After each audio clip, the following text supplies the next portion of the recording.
All right, we're now live. Hi, folks. How's everyone doing today? This is Mike Marlowe coming to you live from the studios of MSP Talk in Laval, Quebec.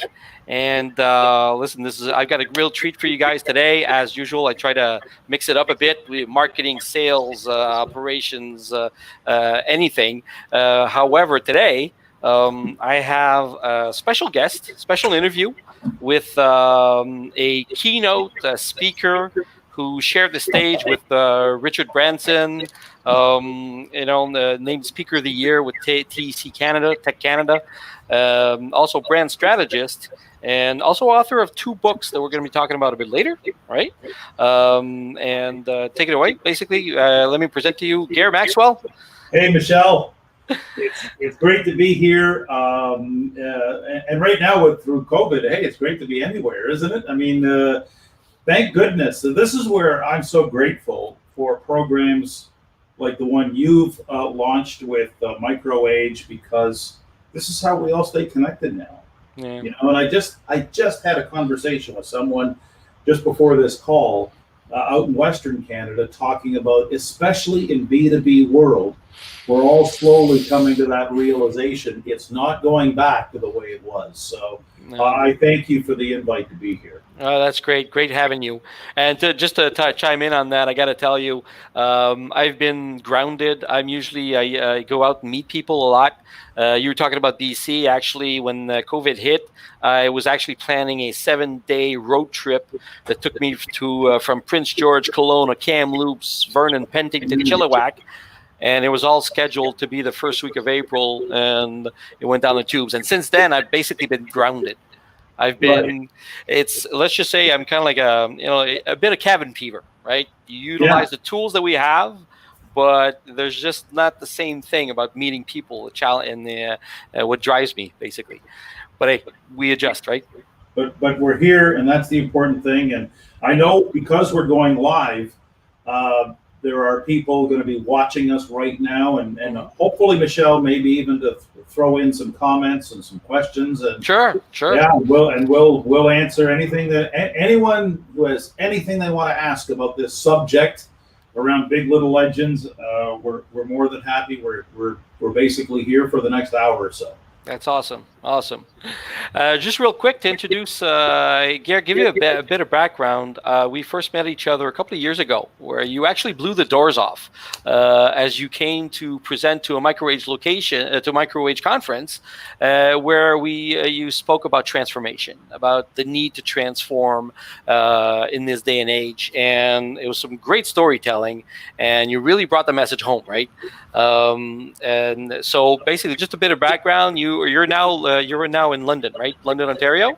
Yeah, London, Ontario has been home base here for the last 5 years, and maybe that's a good place for us to start. It's that our shared history. So MicroAge, for instance, is one of those organizations that will invite me from time to time to come out to big national conferences, international conferences, and that's how you and I got connected, and that's how I started learning about your network. And I know, for example, there's many wonderful people in the MicroAge family. Hey, Michelle, some of them may be watching today, for all we know. I mean, you never know, right? Who's to say that people in this photograph aren't watching somewhere in the online world?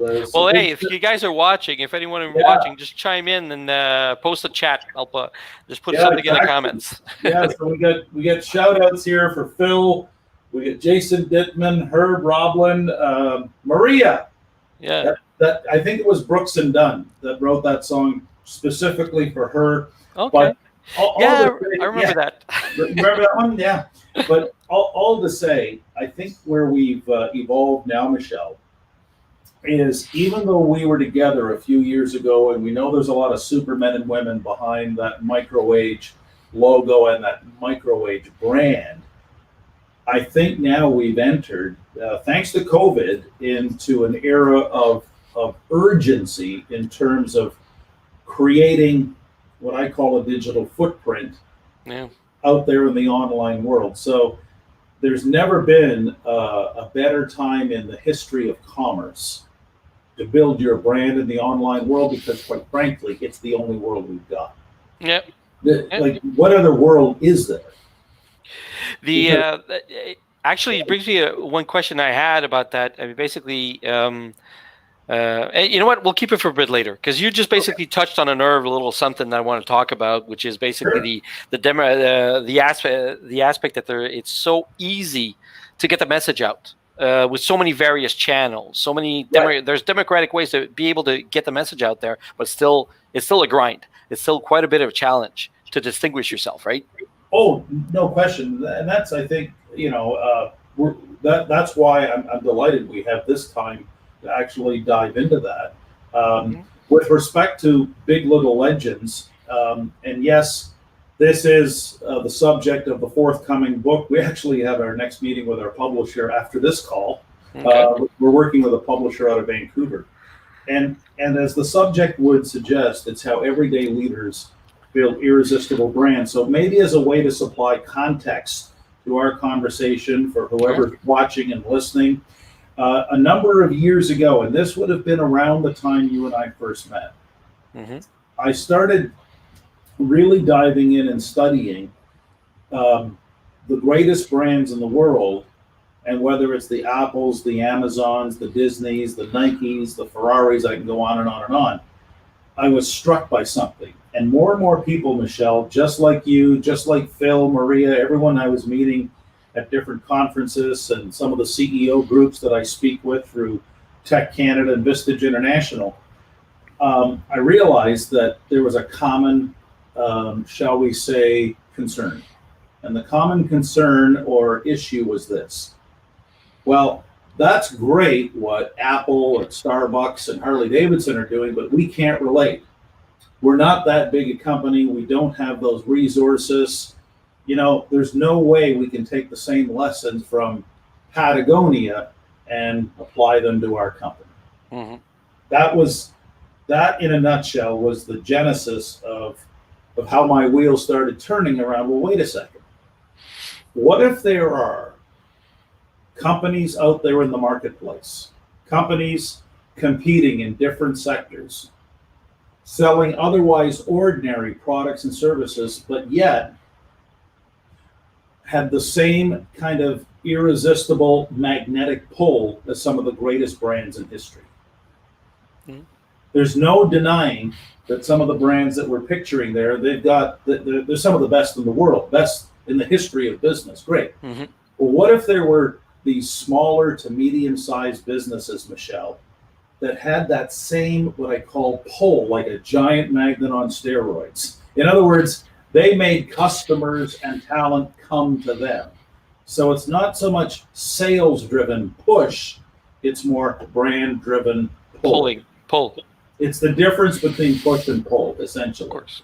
So, and if you want to widen the screen just a little bit here, I'll show you some examples of, well, what do we mean by Big Little Legends? Well, a great place to start this study is Café Du Monde in New Orleans. There's over 500 coffee shops throughout New Orleans and the French Quarter. But Café Du Monde is the one with the swarms. Like, we're talking night and day, 24/7, 364. They've recovered finally since COVID. Well, that's a $47 million a year cash business. Okay, then you go to the Pacific Northwest, and what do you see? Thousands of visitors showing up at a place that's cold, wet, and smelly to buy fish. And in less than 1,000 square feet, Pike Place Fish Market is a $10 million a year business. And then you go to Northern Ontario. Oh, before you go there, look what's happening, Michelle. Look, the pictures, the people, what are they doing? They're all visiting. They're all taking pictures, photographs, videos. And where's that going? They're spreading it. They're spreading it. Oh, who's doing the marketing now? The customer. Your fans. The customer's doing the marketing. And that's such an important point that B2B organizations can start to wrap their head around. And so whether it's Café Du Monde, whether it's Pike Place Fish Market, you go to Northern Ontario. This is about 5 miles past Orillia. It's on Highway 11. They sell burgers, shakes, and fries at Weber's. And what do you see consistently, Michelle? You see the lineup. In other words, you see the small to medium-sized company with that magnetic pull. And once again, it's the same dynamic. It's the photo ops, it's the selfies. So Big Little Legends as a concept, whether it's burger, shakes, and fries, whether it's, coffee, fish, and I could go on and on and on. All we want to know is this: what sparks the lineup? And what is it that sustains the lineup, that keeps them coming back for years and years and years to come? So through the course of the research for the book, we've identified literally dozens of Big Little Legends, some in B2C space, some in B2B space, some in nonprofit space, some in public sector. What do they all have in common? They own a substantial share of the market, not only in terms of revenue, but also in terms of public attention. They demonstrate longevity.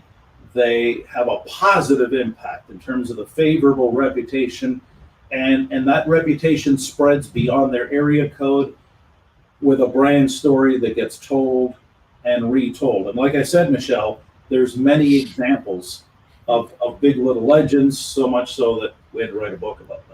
So, somebody wrote a book about that, right? Yeah, well, that's why the book is due for release. We've been held up because of COVID. I don't mind sharing that with folks. Yeah. Because it forced us to go back and look at some of our case studies, Michelle, to make sure that the Big Little Legends, the ones we're profiling in the book, actually withstood, the onslaught of the COVID-19 pandemic. Oh, so you actually had to relook at your research. Oh, absolutely. And to make sure that basically when it came out, yeah, lo and behold, a couple of them basically had to kind of close up shop. Well, and I think anyone could appreciate this is we were right on the cusp of delivering the final manuscript.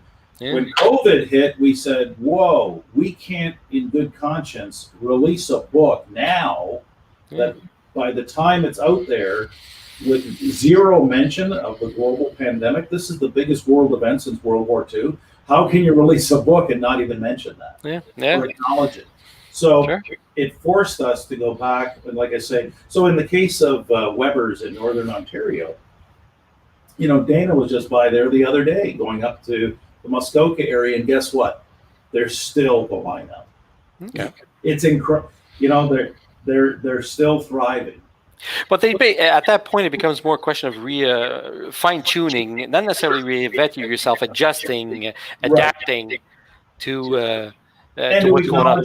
Yeah, and to update and acknowledge the realities of how some of these legends, these Big Little Legends, have actually, in certain cases, grown even more because of the pandemic. And I think everyone watching today would agree. One thing the pandemic has done, very, very clearly, it's allowed some people to step up their game, and others who had maybe broken business models or diseased business models have been forced into, looking hard in the mirror and figuring out, well, how are we going to survive, and can we survive? Let's just say it might have accelerated some of the process. Exactly. And also, I'm thinking back to a lot of MSP owners that I've talked to on a regular basis. Some of them are micro ages that have had basically as soon as they came, after a couple of weeks in, it was all about putting out the fires, making sure your customers were taken care of and everything. But then it was all about what's next. We have to move something. We have to look at our processes, our expenses, our customer needs, and the ones that were more dynamic were basically the ones that didn't step off the gas when it came to sales and marketing. It was much more about adjusting the way you go out there, the way you deliver your message and everything. But in that, I'd love to have your input on something. Let's just say we're talking about creating a brand.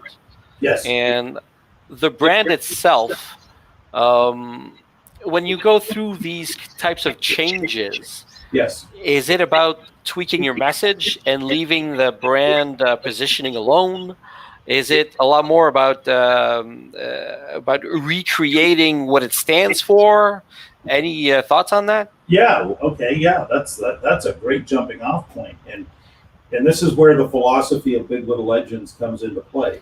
The first thing before anything is to actually identify, in my view, at the highest level, so it doesn't matter whether it's a $3 million company, a $30 million company, or we're into 300 million or however big the company is.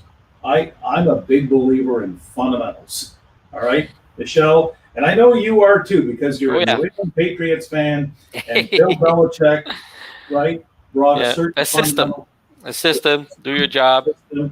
Do your job. That was a pretty simple philosophy with the New England Patriots, and it really, in many ways, illustrates their brand in terms of their values.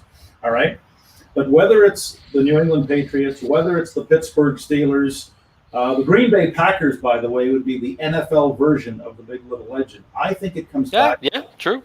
Yeah, from a business point of view, I think it comes back to what do you want your brand to do? So even before you get into what is it and messaging, I always look at it in terms of, well, what do I want the thing to actually do in terms of serving the enterprise? So when a CEO or an executive hires a person to the company, they always know what they want that person to do. When you purchase a piece of equipment or software, you always know what you want the technology to do for you, right? I don't know that enough people look at their brand the same way. What do you want the brand to do? And so where we landed is, and you could probably imagine, Michelle, if you asked 100 different people, you get 100 different answers. And we landed on that one four-letter word, which is pull. I want the brand to pull. I want it to act as though it were a giant magnet on steroids. And what's it pulling? Customers. Yes, but the right kind of customers who share our beliefs and values. It's pulling the best talent. It's pulling in every sense of the word. Strategic opportunities, venture capital, go on and on and on. So in other words, when you call for the appointment, let's just say, or actually instead of you calling for the appointment, they're calling you. They're calling to meet you. They're calling you. Yes. In fact, if the brand is really working, you've got more opportunities sitting in your inbox every morning than you know what to do with. That to me is the starting point. What do you want the thing to do? Does that make sense? Yes, and it brings me to another question. In this day and age of, we're talking about social media, of course. We're talking about, and I'd say let me jump off to one aspect. The other aspect I wanted to get to, which was market differentiation in B2B, and it's basically there's so many tools and channels. MSPs are providing professional services in a B2B environment. How does that differ? Because I'm thinking that MSPs are owner-led sales, right? We're basically smaller shops where the owner is front and center. The owner represents the stable aspect of the company, the longevity, and he's usually, especially in the SMB space, is probably like a pillar of the community, right? And now, do you portray the brand first or the person first? Because in social media, when we're utilizing such tools like that, these are social platforms, right? Well, absolutely. So the question is always, and this is a common question, and I just tweaked the slide deck here a little bit to answer your question. Obviously, Michelle, you can tell we have not rehearsed this. This is totally live. With respect to your brand, if you do want it to pull, if you want it to act like and behave in that manner that we just described, you've got to now think about your brand voice. So there's always three things. There's voice, vehicles, and vision. So the question you were asking, if I understand correctly, was, well, there's lots of vehicles, there's lots of platforms, okay? But before you get into medium, you got to think about message.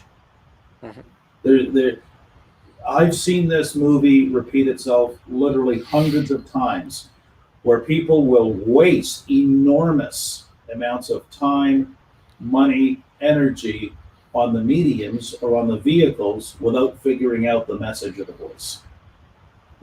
I can't sugarcoat that. And so, in terms of market differentiation, here's a quick case study that I got in my back pocket. How about this, Michelle? How about we have an unsexy product or service in a remote location, and we want to connect with potential buyers in distant markets, and we have a 10-cent marketing budget. Okay, good starting point. Now, you have to ask yourself, does this relate to you? Okay, and really, this is what I like to do with certain case studies, Michelle. Is just, well, let's go to the worst possible place, and the most, shall we say, the conditions that really, are a tough test. And oh, by the way, there's no guarantees any of this is going to work. Like, that's the part that I think drives people crazy around marketing. Well, there is no guarantee, because what are we dealing with? Especially with brand and everything around brand, the very language speaks to that which is metaphorical, meaningful, emotional, symbolic. It is not linear, logical, analytical, or mathematical. Right? So let me just widen the screen for 1 second. I'll just tell you what I mean. When I say a case study, here are these guys, Darren Mitchell and Harvey Stewart. They're from Coleman, Prince Edward Island, Canada's smallest province. The population of the village is 86 people. This is what they manufacture. They manufacture live bottom trailers. All right. And back in 2010, so about a decade ago, when they only had about 16, 17 employees, they're about a $2 million a year company, but they did launch a YouTube channel. Now, the world was very different in 2010 than it is now in 2020. That notwithstanding, that company, just before COVID, had, because these are the last numbers I remember, 106 employees. In 2019, did north of 45 million. They've got this culture, Michelle, that's very, I would characterize it as kind of work hard, play hard. You know what I mean? Sure. But what are they doing? They're on there, on YouTube, and they are basically showing people who they are beyond their products and services. So years ago, they did this video here where they showed a conventional trailer and how so many accidents can happen, et cetera, et cetera. So these guys are armed and dangerous with their video cameras, their tripods, their lighting. What else are they doing, Michelle? They know the end user, and they know they provide great value after the service, after the sale, with all kinds of how-to videos. Like, anyone can grab their phone, snap a barcode, and get a how-to video done for anything you can imagine in terms of the operation of that particular unit. But it's more than just how-to videos. They also do things like a music video. What do you do with a tractor trailer? What do you do with a tractor trailer? What do you do with a tractor trailer? Back in the morning. All right. Rises, way production rises, way production rises, early in the morning. So you get the idea, and here's the implications for everyone. There is no more B2B or B2C with your brand. There's just P2P. It's just person to person. It's just like Michelle. It's just like you and I talking today. Yeah. There's no distinguishing factor. But the giant magnet on steroids, what I've seen, especially in B2B environments, if you're asking me the vehicle question, so much of it hinges on the power of video and having a very active YouTube channel. If there's something I can pass along that would be very valuable for anyone watching today, the question has shifted in terms of how do we actually get the customer to do the marketing. So in the case of Trout River Industries, they've got all kinds of examples, Michelle, where end users are watching some of their how-to videos, and let's just say you were a truck driver. Yeah, as soon as, let's just say, Michelle, you were a trucker and you had one of those Trout River trailer rigs, and one of your buddies shows up at the truck stop and asks you how something works, what are you going to do? You're going to say, hey, here, let me pull this out And Yeah. oh, look at that video. Oh, and then the magic words, I'll send you the link. Mhm. How many times have you experienced that where somebody says, I'll send you the link? Sure. Sure. And that's how that really is what business leaders have to focus on today is, are you creating the kind of content that would actually make someone say, I'll send you the link? So what Pro River Industries to me has done as a model of someone in a heavy industrial B2B business model, what they've done with their brand is they've spoken this P2P language, this idea of how are we going to put a human face in the digital space? Well, Does that listen. make sense? Sorry. I said, does that make sense? Of course, Yeah. especially we're talking about social media platforms. I mean, they're designed, just like LinkedIn, like Facebook. They're designed to, I don't know. It's all about the people. I remember just a quick Yeah. bit. I used to work at a company where they had a great when Facebook came. It was maybe 10 years ago.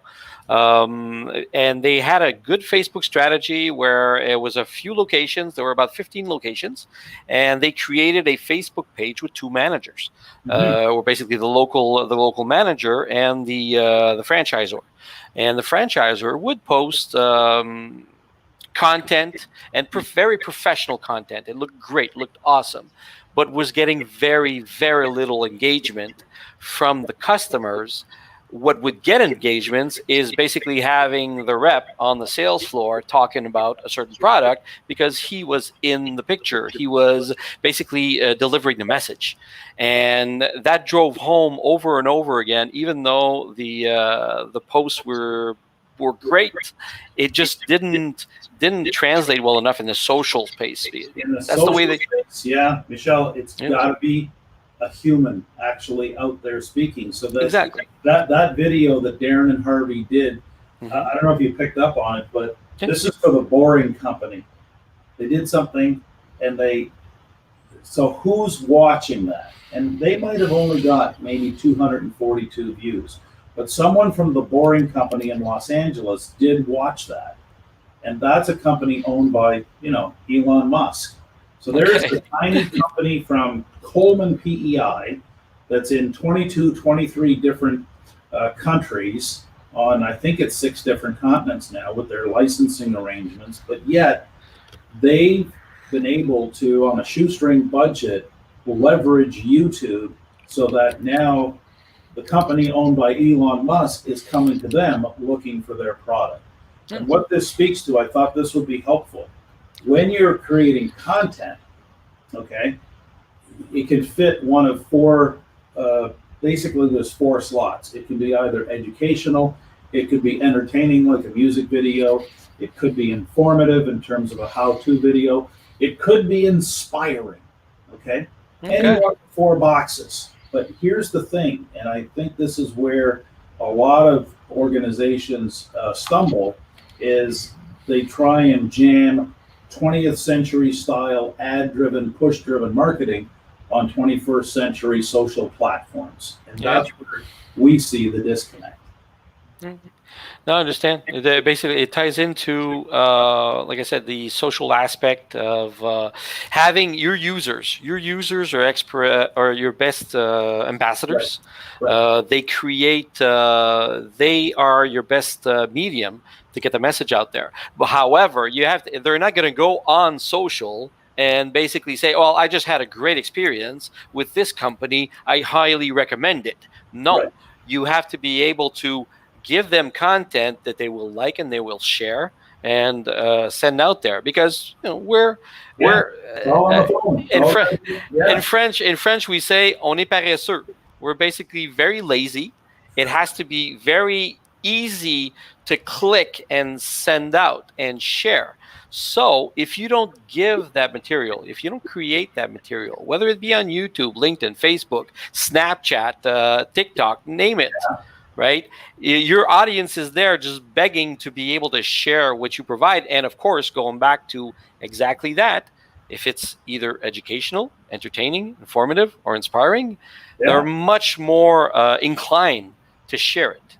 right? Well, Who's gonna yeah. want to share an ad? Who wants to share an ad? Unless the ad is, I mean, the ad can be great, right? I mean, the if the ad is great, it portrays a funny message with, oh, by the way, there's a micro-age sign at the bottom or something like that. That's great. However, you just hit the nail on the head.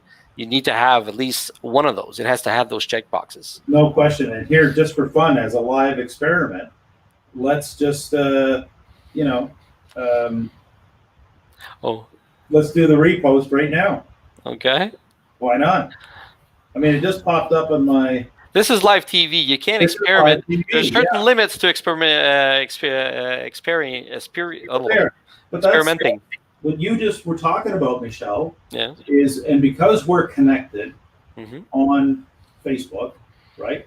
And we're just two guys having a chat. Well, suddenly all that goes out just like that because in my view, the world revolves now around these P2P, just person to person, human to human conversations on all of these wonderful platforms. Yeah. I know there's a dark side to social media. I'm not saying there's not, but I think everyone has a choice in terms of how they use them. Is it possible to use social media in a responsible manner? Of course. Of course. Companies have been doing it for the longest time. So just because other people abuse the platform doesn't mean you have to. Oh, no. That's exactly. So these can be, like I said, these can be wonderful platforms to help us all come together and expand the dialogue and have more meaningful conversations.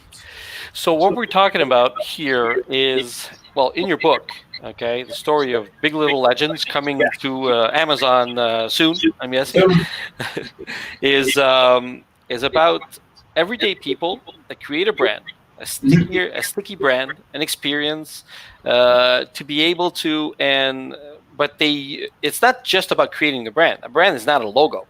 No. The logo is, no, I wouldn't say meaningless, but I mean, at the end of the day, it's what the brand portrays, right? By utilizing, by creating, by using all the tools that we have. And little known fact is that YouTube is the world's second biggest search engine. Right. And people forget that piece where basically you're using Google you're always using Google, but your YouTube is actually a great way to get the message out. Oh, you're singing my song because, in fact, I've studied in the last 2 years. I might be just slightly fuzzy on the math, okay? But it would not be an exaggeration to say I've studied more than 1,500 B2B websites just in the last 2 years. All right? Okay. Yeah. So what's a website? To me, all it is the digital front porch of first impressions. It's where I go to visit if I'm interested in a product or service, but as someone who evaluates this for a living, I'm going there to assess, well, what was the strategy that created the website in the first place? I'm looking at it very differently. I'm looking at it, is this a glorified online brochure, or is this a digital story hub where I can actually find out some sort of human experience, some sort of human connection right at the front porch? Okay, so in other words, one of the things that I've noticed is that in at least 1,500 websites, the other thing, the telltale sign is, is there a, like I call a movie trailer right on the home page that clearly has that offers some sort of human emotional connection, number one. Number two, if I look at the contact us place, what are the icons I see? And on social, I will see Facebook, LinkedIn, Twitter, Instagram. Sure. What I won't see, to your point, is YouTube. Yeah. And here's the number, and I'm not far off. Out of 1,500 plus websites in B2B space, more than 90% have no link to a YouTube channel. Yep. So when you say, I believe that. Yeah, I've looked at it, and I look at it all the time. I just did 3 executive groups out of Austin, Texas, like 2 weeks ago. That's got to be about 45 websites, give or take, and it's the same percentage. And what you said, Michelle, is so powerful. If anyone watching today takes away anything that you just said, Michelle, it would be that. Hey, YouTube, second biggest search engine on the planet. It's married to Google. It's all interconnected. And if you're not playing on YouTube in a very strategic, deliberate way, like we just showed with Trout River Industries, you're missing a huge opportunity. It's basically it goes back to what I said earlier. When there's so many different channels out there. There are so many of them that it's becoming a lot easier to get the message out.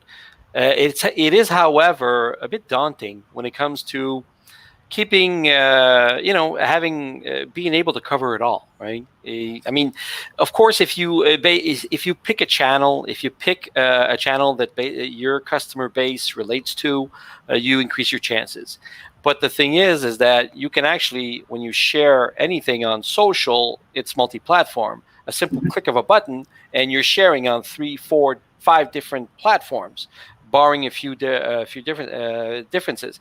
However, like I said, it is a bit daunting because, like I said earlier, we're talking about, let's go back to the market differentiator in a B2B environment, and go back specifically to MSPs.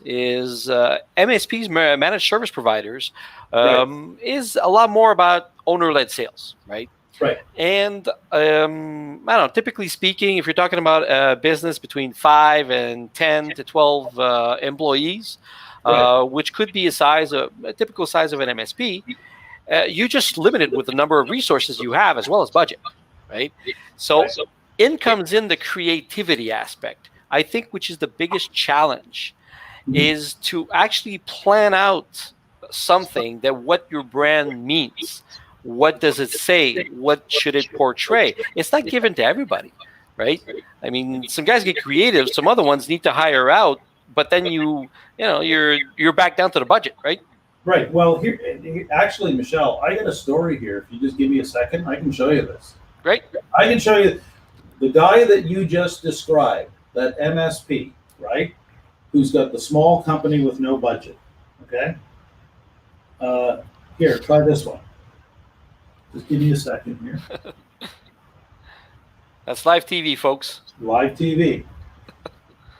So when it comes to searching for any provider in any service category, any product service category, where does the search usually begin, Michelle? Of course, Google. Yeah. Of course, right? Okay, so the last time I checked, now these numbers are a little bit higher since the last time I checked. Sure. So 2.7 billion users on Facebook, 2.1 billion users on YouTube. Those are 1 and 1A just from a sheer numbers perspective. Okay. So I always recommend that having a video presence on the 2 biggest platforms in the world is a great place to start. Sure. Yeah. Okay. But now you're into that. How did you describe it? Your MSP? You're into that small company with only a handful of employees and no budget, and wondering how to get creative. Is that? Yeah. Well, you're trying to differentiate yourself. It's a competitive world. It's a competitive environment, and you're trying to be different than the other guy, right? So let's just take he's not exactly in services. He's more of a product, but it's the same thing. But Michelle, maybe, and again, we haven't rehearsed this. This is live TV. But let's just suppose, Michelle, you were in the market to buy thermally modified wood. Say that again? Yeah, let's just suppose, Michelle, your company needs thermally modified wood. It's different kind of wood. It's a highly niche product, okay? So anyone who sells niche or highly specialized products and services should be able to relate to this story, all right? So Michelle, let's just say, role play with me here a little bit. Okay. You run a company and you have a current supplier of your thermally modified wood. They can't get you the shipments. It's not working out. Maybe there's an issue, blah, blah, blah. You need a new supplier. Does that make sense? Yep. I think everyone can relate to that idea that for whatever reason, we need a new supplier. So I go to Google. So you go to Google, but here's what you go to Google with. Because you and I are friends, you asked me that typical question that everyone asks, which is, well, who do you know? Do you know anyone? How many people? Well, if I'm in the industry, I probably know a few suppliers. Only knew a few, right? But let's just suppose you and I cross paths and you say, hey, I got this problem with the supplier. Do you know anyone? Right? Mm-hmm. Yeah. Okay. I'm going to say two words that changes everything you do. And that, Michelle, you and I get to role play the customer journey. So anyone watching, this is the journey of their customer through you. Okay. So Michelle, I say, let's go widescreen one more time and I'll show you. I say, Michelle, check out Thermal Wood Canada. That's all I tell you. Well, what are you going to do? You're going to punch in Thermal Wood Canada right into the Google, and where's it going to take you? Their homepage. Yep. What's the first thing you see on the homepage? Okay. Big box with an arrow. Now remember, Michelle, you're already in the market for what he's selling. Yep. Right? Okay, great. When you see a big box with an arrow, you want to push it. You'll want to push it. You want to click it. More often than not, if we played the odds, like the Vegas odds on this, the human is going to push the arrow. But here's what the human sees. The piano music comes up, and the human does not see a corporate video. What the human sees instead is what we call it a movie trailer. We see it as a movie trailer that actually captures the essence of who Thermal Wood Canada is beyond the products and services. So Bob Lennon is telling this great story, and let me just angle myself properly. He's telling this story about being, it's a tribute to all those who ever felt underestimated. So the voiceover is all about being underestimated, being from absolutely nowhere, and what he's talking about, so he's telling this story, but what's he doing? He's also the CEO who's looking the camera like right in the eye. Yep. How many people in this day and age want to do business with a person who's okay with looking the camera right in the eye? And so from a small place in northern New Brunswick, out of the Chaleur region, Thermal Wood Canada has expanded their footprint basically all over the world because Bob Lennon knows exactly, and I mean exactly, what this brand is all about. And I can share with you, it's Northern Heat.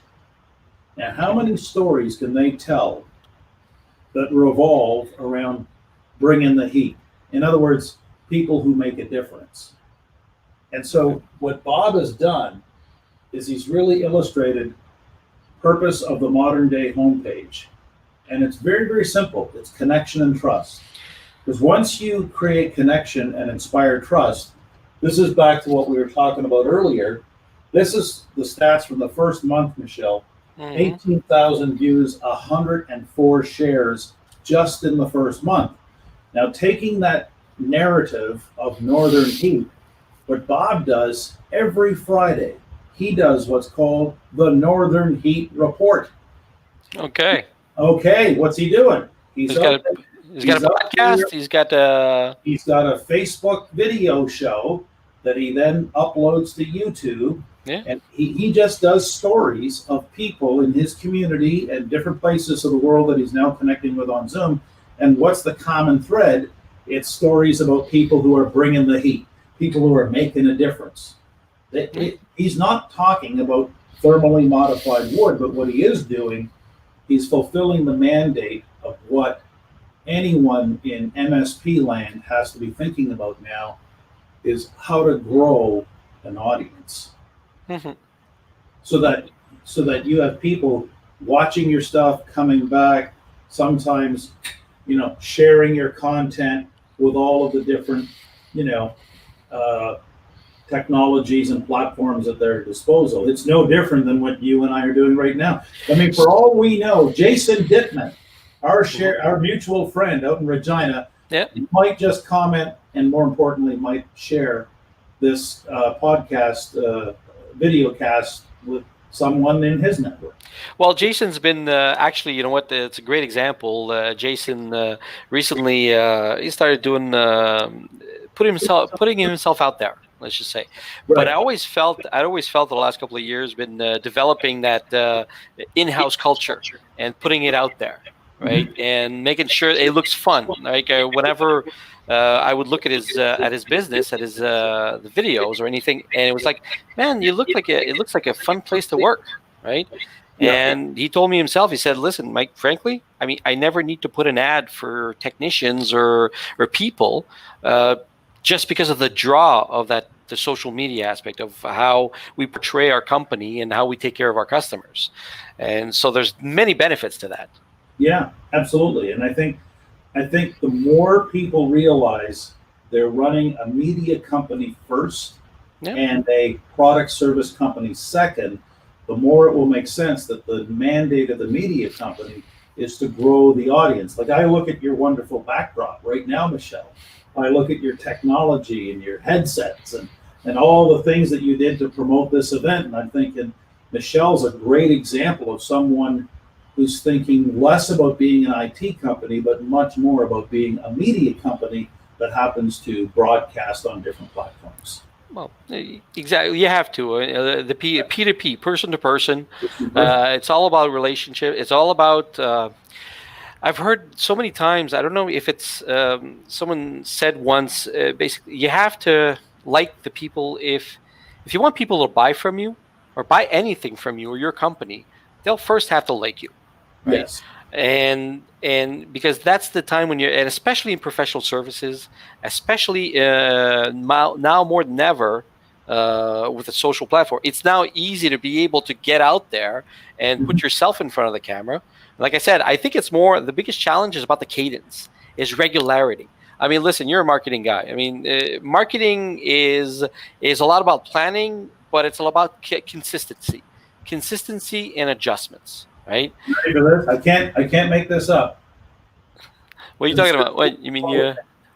There it is. Yeah, there you go. Wait a minute. How many? You have all these slides, or you got a minion in the back that's just writing this stuff up? No. This is I'm ready for you. When you said that, it's funny. That was the next slide because that's it. You've got to be outrageously consistent. Mm-hmm. So our friend Bob Lennon produces every single Friday. He's got a new piece, and he's been doing it for nearly 2 years now.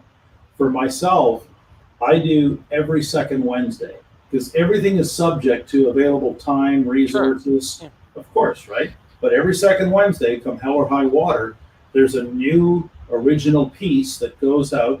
It goes out to our growing email list in terms of private subscribers. When, and anyone who wants to see how this is done, one of the easiest way is just subscribe through our website, and you can actually start to see as an end user how this works in terms of creating your own media company. Mm-hmm. And then it goes from those private lists into platforms, Facebook, LinkedIn, sure. YouTube, right? Well, whatever content you create in a digital space is about being able to you don't want to reinvent the wheel for every channel that you use. Right. For example, I mean, if I would set up a blog page with these videos that I do with MSP Talk, the easiest thing to do is, okay, well, you upload them there, they're available, but okay, you transcribe the content and you put it in the description. So you've got all your SEO in there. You have all your keywords in there. You write a short summary. If you want to invest the time, you basically summarize the thing in a couple of paragraphs for sure. But then you could put it in your email list. You can basically put it in your regular newsletter. You can, again, post it occasionally on Facebook or LinkedIn or YouTube, but you can repost it and reattribute it. You can take clips out of these. This video, okay, is going to be recorded live, available on YouTube. I can take off a 2-minute clip out of there, right, and use it, post it, repost it, and get more engagements. Right? Well, here, just for fun, Michelle, I might be giving you a clip. Maybe this will be the clip, okay? Because one of the things I admire about what you were doing, and back when you extended the invitation, it's you were already doing what we were going to be talking about. So how do I say this in terms of maybe this is the clip, the soundbite? If you're a small to medium-sized business owner, that's really what I want to direct this to, because this would be the MSP world, right? Mm-hmm. Yep. If you're not actively participating online, you really have no idea what's going on. Oh. If you're going to make a decision to outsource this to the 22-year-old social media intern, you're thinking just like Sears did, just like Blockbuster did. The world is still too full of 65-year-old CEOs who need their young 20 secretary to print their emails. And this is what we're into right now in terms of, I call it digital fluency. And there's three things we can talk about with respect to digital fluency. So yeah, you've got to get in and you've got to get your hands dirty. Yeah, I know. Geez, it's hard to learn the technology. Yeah, Michelle, it's hard to turn on the cameras and know about the lighting. Yeah, oh, it's so hard. Oh yeah, lots of trial and error. The world has changed and it's not going back. We're not pressing the reset button on this whole COVID thing. So digital fluency has become a key strategic issue. So, you know, like I say, those who are not actively getting their hands dirty, they're missing, and no one can do anything about that. It's and quite frankly, you know, there's a majority. There's still a majority of boomers, especially boomers 50 and over, who by choice are remaining digitally clueless. They bitch about things like screen time. They wish they could save the public libraries, the local record store, the newspapers, and the buggy whips. Well, who to tell Buggy you? whips. Well, if you go back to Henry Ford, there was a lot of great buggy whip companies that really thought that Henry Ford, with his contraption, that's his rocker back then. Michelle, they called it a contraption, and they didn't know what the hell he was doing with that contraption. That was never going to replace the horse. Of course. It was never going to replace the horse. And of course, if there was the horse business, then you had the buggy whip business, right? And there was a lot of small to medium-sized companies that made fantastic buggy whips. So let's go back real quick to the story, just to finish up with the book itself. And one little tidbit that I want to talk about. You mentioned earlier having to go back and relook at some of the brands, of the brands that you had done your research on and how well they're doing. Don't have to name names or anything. Oh, I name names. Michelle, no, of course. No, you've been naming names since we started, okay? What I'm saying is, in terms of when you went back to do that research, did you notice a few that actually were having certain issues and were able to maybe look at the trend and how come they were having such issues going through like what we just went through the last 6 months, right? Anything just stand out in terms of like how do I say it? There's a term, cautionary tale. Right? Oh, the cautionary tale. That's an interesting there. You see, you just threw me, and I know you're more of a football guy, but if I think of the Montreal Expos. Oh, man, why'd you have to go there? That's like a dagger in the heart. Was that? No, but I think of who threw the best curveball on the Montreal Expos pitching staff. I mean, Pedro Martinez threw heat. One hell of a fastball. Right. The curveball, the cautionary tale. You know what? I'm drawing a blank because I'll tell you why, Michelle. Because the companies I've been studying, those who basically have their branding ducks in a row. Okay. When COVID hit, there was some initial shock and awe, and that went through the entire economy. All right. But after the initial shock and awe of the last 2 weeks of March and the early weeks of April wore off, the companies that already had, the organizations that already had strong brands, they've done very well. There's one in particular. That's why when you said cautionary tale, I thought that's a great question. I haven't heard that. But it's a lesson. It's a lesson. But here's what I can hear. Maybe people can take a lesson from good news. Yeah, sure. How about that? They were set up. What you're saying is that some of the ones that were set up properly were able to weather the storm. Right. So in perfect improv fashion, since we're on live TV, do you remember back when we met a story that I would have told that day about a guy who built a brand in a business category that had serious, and I mean serious, issues around public perception and reputation, that on the credibility totem pole worse than lawyers and politicians. Used cars. Oh, Teddy. what do you remember about the used car guy? The teddy bear guy, right? Was that the one? No, that wasn't the thing. There you go. There you go. So Michelle, that was I'm going to guess that's got to be what 3-4 years ago. Yeah, that was 3.5 years ago. Sure. Yeah. We told the story about Canada's huggable car dealer. Yeah. Right? Yeah. And you haven't heard that story since. No. There he is out in Fredericton, New Brunswick, and he's the huggable car dealer. He's the guy that in 2006 created the brand around being huggable, and he's the huggable guy. Yeah. Now, for those who don't know the story, Jim and Donna Gilbert created the huggable car dealer in September of 2006, so the brand is now 14 years old. Mm-hmm. And one of the things they did was they transformed the entire dealership. It wasn't just it started with a series of radio ads that never talked about cars. Instead we told stories, little vignettes about the huggable car dealer, how he's the Casanova of customer focus, the Romeo of roadsters, etc., etc. That was basically the start of it. Then hundreds of teddy bears show up.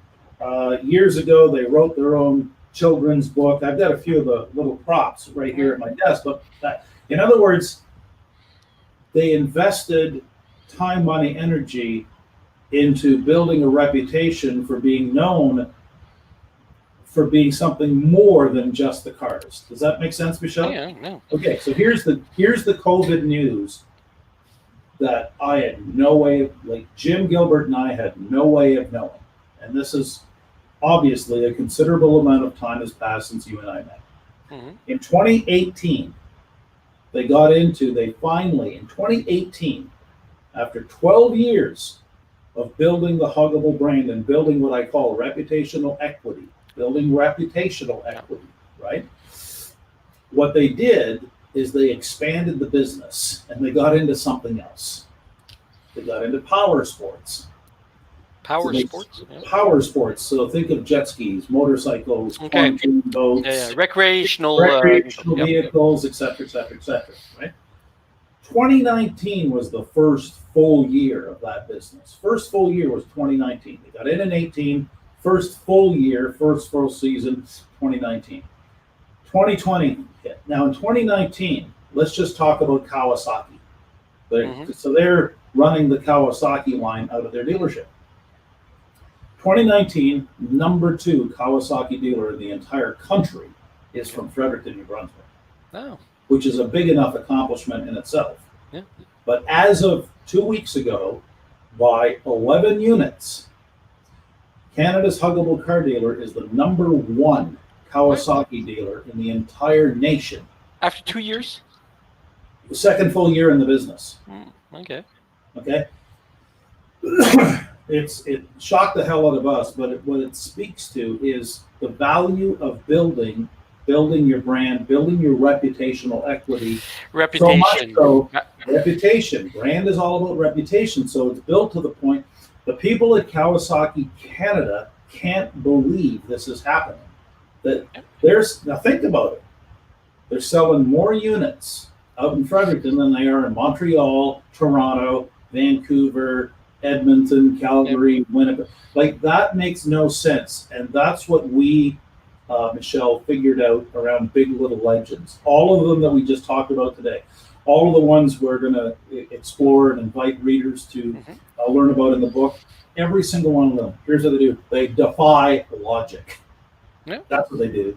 None of this is quote unquote logical, but what it does do is it creates this enormous ripple effect where suddenly people are coming to them. People are coming to them to buy their stuff. And here's the great tale, the best tale of all, is that through COVID, not only did Canada's huggable car dealer become the number 1 Kawasaki dealer, its biggest independent used car dealer, but oops. I think I lost you there. Whoops. You're back. Yeah, I think the best news out of that story, Michelle, is they actually were able to give their entire team $2,000 raises at the height of COVID. which when you think about it, there's not many businesses through COVID that were in a position to reward their employees for putting in those extra hours, for doing the heavy lifting to make sure that, you know, we could survive to fight another day. Yeah, that's awesome. That's a great story. That's a great story. Yeah. So, all right. Yeah, there's so many stories. You know, the thing is, Michelle, right now on MSP Talk, there's so many stories, yet so little time. Yep. Actually, it's that's it. It's been a great hour, Gair. It's always great. I mean, listen, you're a great storyteller. So, guys, if you want to get in contact with him, here's the contact information. I can even put it in the comments. Here you go. So there you go, chat. No, anyways. So basically, just go ahead and try to reach back with Gair for definitely a good speaker. I've seen him, and it was a great rediscovering everything about Ted and the huggable car dealer. And it's great stuff. I mean, basically, listen. When's the book out? When should it be out? Well, actually, you know, and I'm glad you asked the question. We'll know more after today. Like we've redeveloped the manuscript to take COVID into account. You know, not too many global pandemics in our lifetime, so we wanted to make sure that it was referenced in the book. But then, fingers crossed, probably early spring of 2021, because it still has to go through some layout things and some copy editing and things of that nature. I can definitely understand how what's a challenge. You're ready to go out and having to go back to the drawing board, and plus it's a fluid situation, or it's not like it's over. It's not like it's over. It's still evolving, the situation, right? Yeah, but I think at this stage for where we want to bring the book, we're past that March, April. And I mean, let's face it, March, April was like a blur, I think, for a lot of folks. Yeah. We were just, you know, jumping from thing to thing, from day to day, starting to learn how to use things like Zoom and all those things, right? Now it's okay. Now I think I sense, Michelle, that there's a new sort of resolve in the business community. I'm pretty fortunate. I get to talk to business leaders like everywhere. So last week it was Kelowna, BC, and 2 weeks ago it was from Austin, Texas, and then, you know, earlier today even it was Oregon. It's where else? Louisville, Kentucky.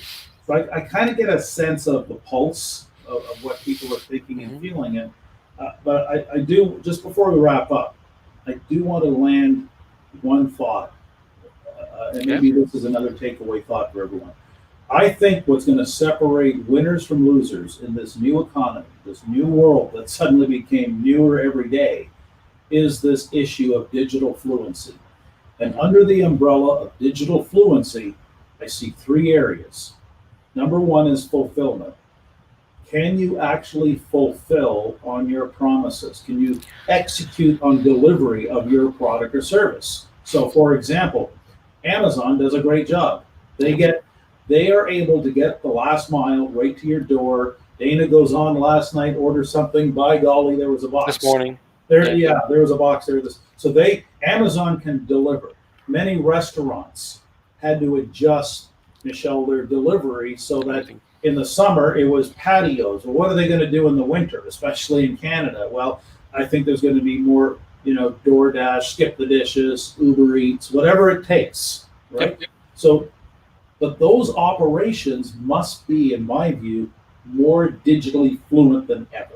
Okay, so there's fulfillment and delivery. Number two is your internal operations. So gone are the days of let me write that down on a sticky note, or gone are the days of stick it in the Penske file.